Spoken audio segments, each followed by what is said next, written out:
Just কল্পনা করা যায় আসলে আমাদের বিবেক বুদ্ধি আজ কোথায়। এই যে একটি ট্রাক, এটা হচ্ছে নামাবাড়ি সাপ চৌরাস্তা লিংক রোড আমাদের সিংহাবাজার পর্যন্ত। আর এই রাস্তার যেই পরিমাণ লোড নেওয়ার সক্ষমতা আছে, আনুমানিক তথ্যসূত্রে জানা গেছে প্রায় 40 টন ওজনের বোঝাই করা এই ট্রাকটি ছিল। এই ট্রাকটি এই রাস্তা দিয়ে আসার জন্য ট্রাই করতেছিল। আর ওই লিংক রোডের প্রায় 10 ফিট সামনেই ছোট্ট একটি কালভার্ট ছিল। এই যে আজকে যেমন জনভোগান্তি, তেমনই ট্রাক মালিকের ক্ষতি এবং অন্যান্য যানবাহন চলাচলে গণভোগান্তি। আসলে আমরা প্রতিটা কাজই কিন্তু একটু বেশি উৎসাহ নিয়ে করে ফেলি।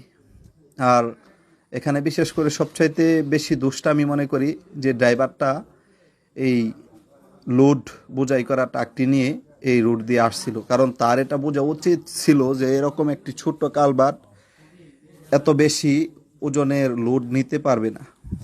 এখন তো সমস্ত ক্ষতিপূরণ দায় বাদ যাবে মালিকের গাড়ি।